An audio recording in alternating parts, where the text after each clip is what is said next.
Alright. My name is researcher Rowe Lucian, and today I'm going to be talking about SCP-450. Item number: SCP-450. Object Class: Euclid. Special Containment Procedures: SCP-450 is to be kept locked and secured at all times, except for monthly maintenance and cleaning as detailed below. Any civilians or personnel who enter SCP-450 at any other time are to be considered lost, and no rescue attempts are to be made. Description: SCP-450 is the death row block of the abandoned Federal Penitentiary, and distance from entrance to the execution chamber is approximately 166.5 meters. A complex pattern drawn in human blood is located on the wall behind the electric chair. This pattern slowly degrades over time due to normal environmental decay and must be maintained regularly.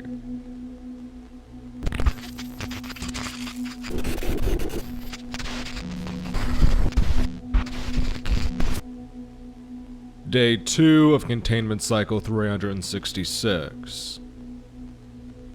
Wait, so are you actually... Agent Xavier Garces asked with that same incredulous, gushy tone that the new staff always had when they saw the nameplate on the desk. Yes, I am Dr. Alto Clef. No, those stories were highly exaggerated. The man in the plain brown civilian security officer's uniform responded, with a hint of resignation. Agent Garces, why are you still wearing that black suit? Didn't the Requisitions Department issue your cover uniform before you arrived on this site? Sir, no sir. Agent Garces responded, tearing his eyes from the stylized nameplate bearing the musical inscription that was such a huge part of the Foundation mythos. Snapping stiffly to attention in the manner of one who is addressing a drill sergeant. Garces continued. I was told that a uniform and cover identity would be provided on location. Jesus Christ, at ease, Garces. Clef stood up and paced across the grimy old security office, and opened a rusted locker. You're way too big to wear one of my extras, and I don't have your fucking cover identity. So guess what? You're camping out here for the next few days. I'm not having you shuttle back and forth from this facility looking like one of the goddamn Men in Black. I can't believe Requisitions screwed this up again. Please tell me they at least sent you in with the necessary supplies. Yes, sir, Dr. Clef. They're in the back of my truck. Let me guess. You drove in here with a big, shiny black SUV with out-of-state plates, and you parked it in the old lot outside right next to my Toyota. Yes, sir, Garces. This place is an abandoned federal penitentiary with a really gruesome past. To ghost hunters, this place is like a blonde holding up a sign that says free blowjobs.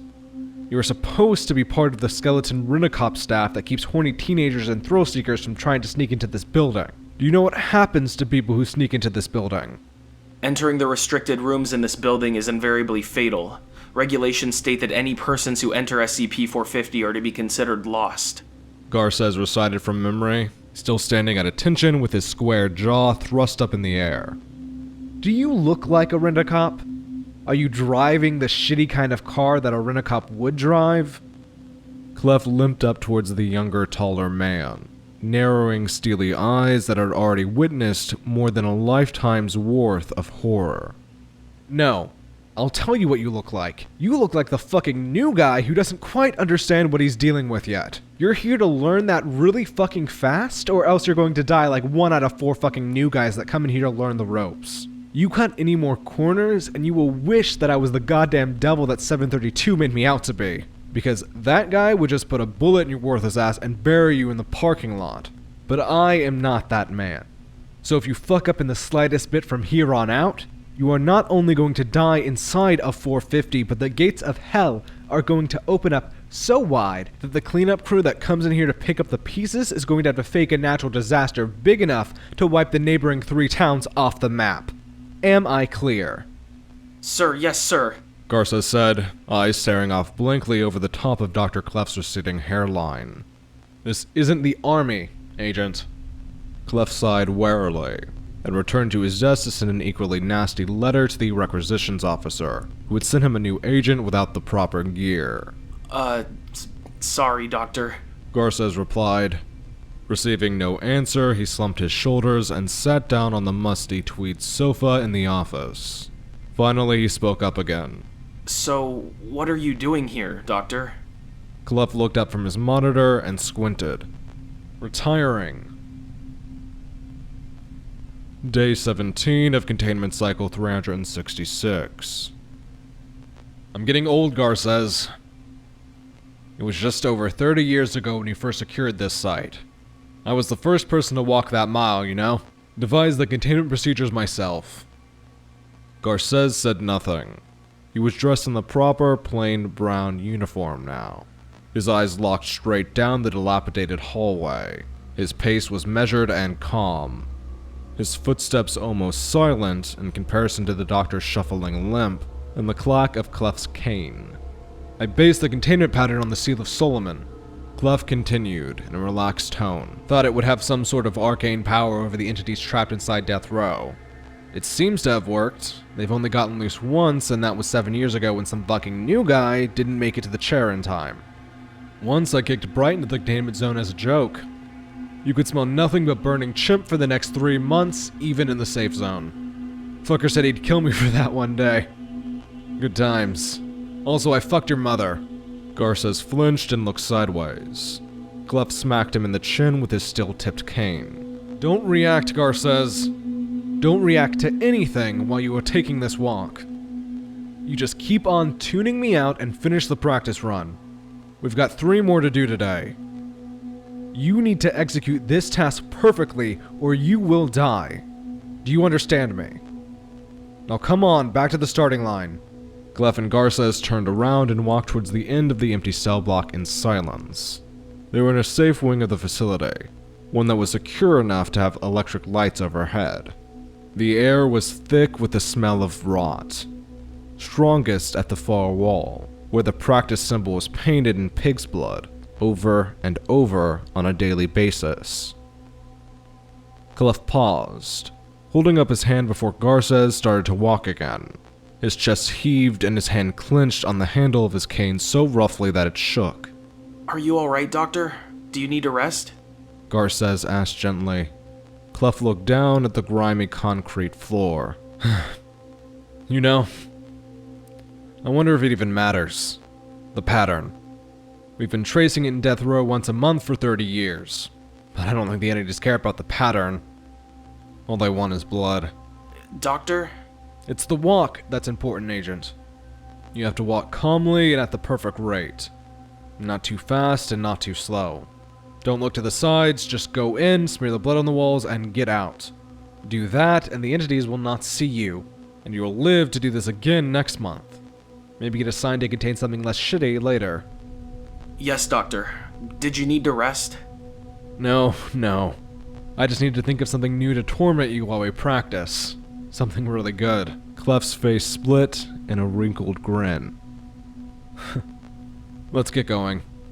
For the next 4 hours, Clef yodeled non-stop. Garces managed to complete 1 practice walk successfully. Day 30 of Containment Cycle 366. The doctor and the agent stood on the threshold of Death Row. A pair of brilliant floodlights shone behind them in the safe zone, casting their shadows starkly against the painted steel containment doors that blocked the path to the pitch-black execution chamber. Garces clutched a white plastic bucket containing a paintbrush and 3 blood packs generously donated by the people of the neighboring town in one of their frequent blood drives. What if they attack me anyway? Garces finally asked, staring at the door blankly. They shouldn't, Xavier, but if they do, I promise I'll finish the job. We'll keep these things contained. Clef waved his keycard over the electric lock and the steel doors swung towards the 2 men. A rush of gibbering voices seems to pour out of the stark darkness of the Death Row cell block. 166 meters away, the door to the execution chamber stood open, barely illuminated by the powerful floodlamps behind the 2 men. Everything seems normal. Clef nodded, as the doors of every cell on the left side began slamming open and shut in unison. "Go get it done, kid. Remember, the pattern isn't important. The walk is." Garces' breath was calm and measured as he stepped out into the darkness. Clef watched as his partner briskly strolled past the remains of an agent who had failed to execute his task perfectly 3 years ago. After passing 73 yards down the hallway, Garces spun his head sideways with a short exclamation. "Mom?" Abruptly, his body was yanked to the side, smashed against the rusted metal of the closed door over and over until it was limply dragged between the bars in a smear of gore. Clef narrowed his eyes and grimaced. He'd really thought Garces was going to work out. June 22nd, 2000. 7:53 p.m. Clef walked with his cane tucked under one arm. His other swung the white plastic bucket in time with his measured steps. Exactly 11 minutes after entering SCP-450, he came to the old electric chair, rattling and shaking in its fixtures. With the exception of Garces' screw-up, everything was going as expected. Clef knelt behind the shuddering electric chair and examined the bucket's contents. 2 of the blood packets had been torn when Garces was taken. Looking back the way he came for the first time, he could see the trail of bloody footprints he had left behind. Dr. Clef pursed his lips. The one remaining blood packet would not be enough to draw the containment pattern he devised 30 years ago. Digging into his trouser pocket, he produced the old hunting knife Dimitri had given him as a present after their vacation in Tijuana. Clef rolled up his sleeve, laid the blade against his wrists, and was set about his task. He doubted he would have time to walk out safely after this. Day 1 of Containment Cycle 367. Dr. Yancey sat in the security office, feeling very small in front of Dr. Clef's laptop. A progress bar slowly filled as a series of high-resolution photographs was attached to a report for the O5 Council. Agent Xavier Garces is confirmed to have perished while executing secure containment procedures at approximately 7:42 p.m. Attached image, Incident 450-34-A, was taken by researcher Darren from outside SCP-450 containment. It appears that Dr. Clef personally completed containment procedures with his own blood. Of note is the phrase that Dr. Clef painted upon the rear wall of the execution chamber in place of the decayed containment pattern. The entities within SCP-450 are confirmed to be contained. This appears to verify Dr. Clef's recent hypothesis that a specific pattern is not relevant to containment. The entities will be contained as long as human blood is applied to the walls of the execution chamber. Attached image, Incident 450-34-B, is of the floor before the electric chair. From this angle, it is hard to determine the nature of the markings, but we believe they are multiple handprints in a large blank area in the shape of a human body. Dr. Clef's whereabouts are unknown. He is presumed dead. The cell block is inhabited by what appears to be one or more hostile spectral entities. Attracting the attention of said entities is invariably fatal, and may or may not occur due to one of the following criteria. Entering the cell block by any means other than the main door. Moving at a speed greater than 0.25 meters per second. Staying in the cell block for more than 25 minutes at a time. Entering the cell block more than once every 24 hours. Operating any electronic device. Any sound louder than 25 decibels. Personnel assigned to maintain the containment pattern are instructed to silently walk down the center of the main hallway at a slow but steady pace. As it takes approximately 11 minutes to walk to the execution chamber at maximum safe rate of travel, personnel will only have 3 minutes to work on the pattern and still have enough time to reasonably guarantee a safe exit from the facility. Auditory and visual hallucinations, including spectral voices, bleeding walls, and poltergeist activity, are considered normal. Lack of same is cause for concern. Personnel are not encouraged to investigate any dead bodies, supernatural activity, or rotting remains.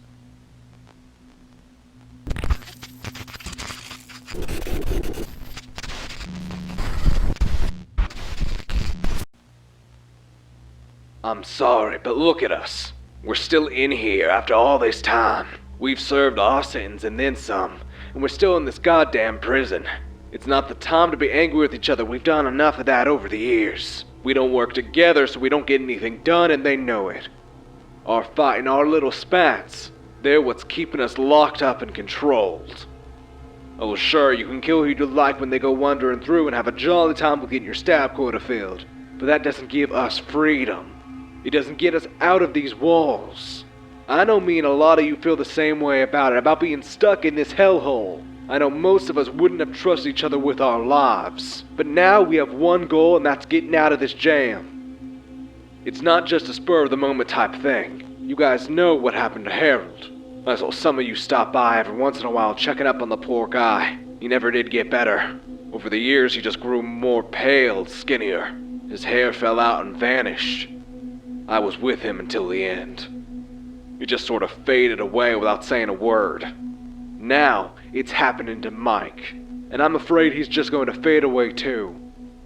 What happens when it starts happening to James, or you, or me? What do we do then? Do we just keep fighting amongst ourselves until we're all gone? It's not just our time. It's the blood, see? The janitors come around every long while, and we thought they'd just touch it up, make sure it's fixed and nice, but we're wrong. They're adding imperfections. It's starting to do a bit of a worse job to keep us grounded. Don't you notice you're getting weaker lately? Hauling those chains, slitting those throats is getting a little harder, ain't it? Affecting some of us more than others, but it is getting to us all. And that's why we need to fight back against them. They're not just keeping us here, making sure we don't escape. They're killing us, ever so slowly. I don't know how we can die a second death, but apparently we can. And I don't want that to happen to any more of us. I can't believe you'd say it might be a good thing. You think just fading away into nothing is a good thing? No, they ain't heaven for us. Don't you remember what you did to land you here? And you think the big man would give you a break and let you pass the pearly gates just because some asshole decided to keep you locked up longer than you were supposed to? At least if we put up a fight, we can get a chance. A hope for freedom. Even this place is better than eternal fire and brimstone. I want to see the sun again someday. Harold did too. But now he's never going to see it, and it's all because of them. Don't you want to see the face of your family? Feel a cool breeze? Too bad. Pack up your bags because we're going to hell. And that's how it's going to be if we don't find a way to get some changes around here. Look, I don't expect us to somehow magically obtain livelihoods away from that electric chair. But at least we can stop ourselves from fading into nothing. They have numbers, and they're big, and they're strong, but we've got nothing to lose. Even if we don't succeed in getting away from this place, maybe they'll throw one giant punch instead of all these small ones. Maybe we can force them to change. Maybe one day I'll finally see the sun again, and maybe one day you will too. But that's only if we bring the fight to them. What I'm proposing? Well, I'm proposing we have ourselves a prison riot. SCP involved. SCP-450. Personnel involved. Site-18 security. Dates: August 26, 2007. Location: on August 26, 2007 at approximately 15:26 during the routine cleaning and maintenance of SCP-450, all staff performing janitorial duties were simultaneously targeted by SCP-450's anomalous effects. All personnel suffered wounds consistent with repeating stabbing by makeshift weapons, and perished shortly thereafter. For the first time since containment, SCP-450 activity spread beyond its containment area. Several fires were started in the prison's courtyard. Spectral activity began affecting those not present in the death row section of the prison. Among the on-site staff, there were 12 casualties, 14 fatalities, and 4 unharmed personnel. SCP-450 activity came under control following the arrival of the SWAT team. Foundation casualties claim that SWAT team intervention allowed their survival. Security camera footage corroborates these claims.